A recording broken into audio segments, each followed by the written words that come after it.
others who are gifted and talented.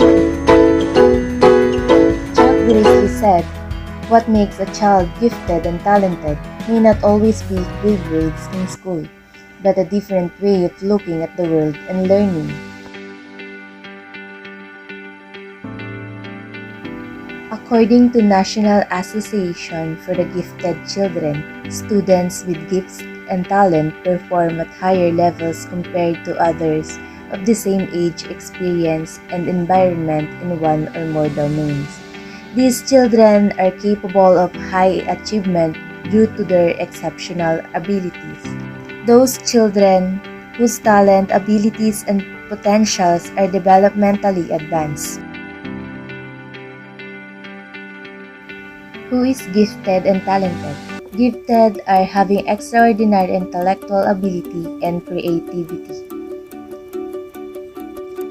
Gifted students have outstanding abilities in one or more academic subjects such as math, science, language, history, and geography.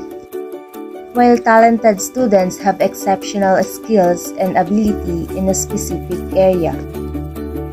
Talented students are those with exceptional abilities in practical subjects such as dance, music, design, arts, and physical education. The term gifted and talented, when used with respect to students, children, or youth who give evidence of high achievement capability in such areas as intellectual, creative, artistic, or leadership capacity, or in a specific academic fields, and who need services or activities not ordinarily provided by the school in order to develop those capabilities. Gifted students usually have unusual talent in one or occasionally two areas: creative thinking, leadership, general intellectual ability, psychomotor, specific academic ability, visual, or performing arts. The common characteristics are ability to comprehend material several grade levels above their age peers, surprising emotional depth and sensitivity at a young age, strong sense of curiosity, enthusiastic about unique interests and topics, quirky or mature sense of humor, creative problem solving and imaginative expression, absorbs information quickly with few repetitions needed, self-aware, socially aware, and aware of global issues. The 7 intelligences: linguistic, logical, mathematical, spatial, bodily kinesthetic, musical, interpersonal or intrapersonal.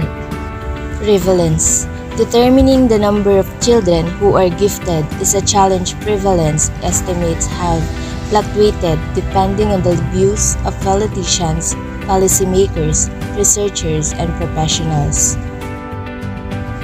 The prevalence IQ scores is about 2 to 3% of the general population, 1 over 1,000 labeled as highly gifted, and 1 over 10,000 exceptionally gifted.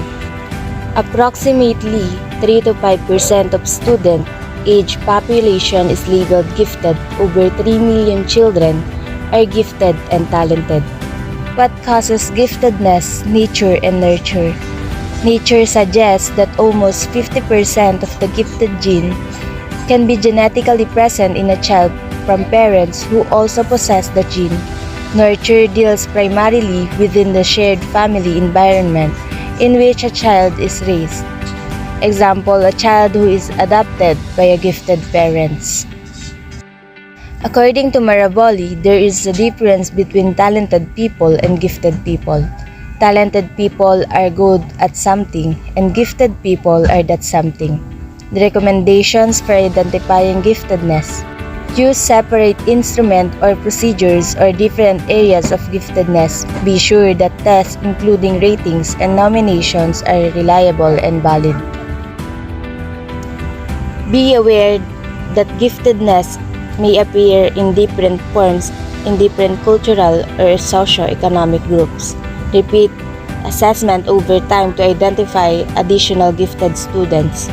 Use identification data to enhance your understanding of students.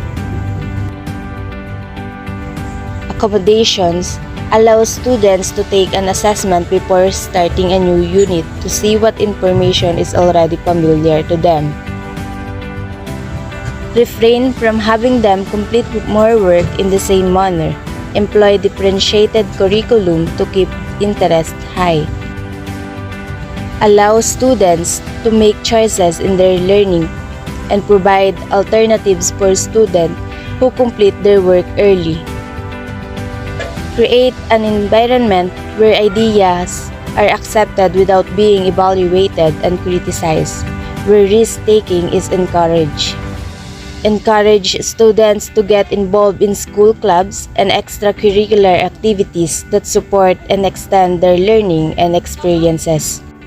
Provide learning centers where students are in charge of their learning. Help them learn to set their own learning goals, then provide them with the opportunity to work